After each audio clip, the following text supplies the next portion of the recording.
5 kilo ചാണകം, 3 litre മൂത്രം, 2 litre പാല്, 2 ലിറ്റർ തൈര്, 1 ലിറ്റർ നെയ്യ്. ഈ സാധനങ്ങൾ ഈ അളവിലെടുത്തിട്ട് ആദ്യം ചാണകവും നെയ്യും 5 കിലോ ചാണകവും 1 കിലോ നെയ്യുമായിട്ട് നല്ലോണം മിക്സ് ചെയ്തിട്ട് ഒരു പാത്രത്തിൽ നല്ല രീതിയിൽ മിക്സ് ചെയ്തതിന് ശേഷം ഒരു തുണിയുള്ള അല്ലെങ്കിൽ എയറേഷൻ സാധ്യമാവുന്ന ചാക്കോ തുണിയോ എല്ലാം വെച്ചിട്ട് കവർ ചെയ്ത് വെക്കുക. വെയിലത്ത് വെക്കരുത്.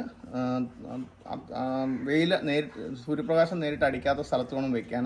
എന്നിട്ട് അതിന് ദിവസവും രാവിലെയും വൈകിട്ടും ഇളക്കി കൊടുക്കുക.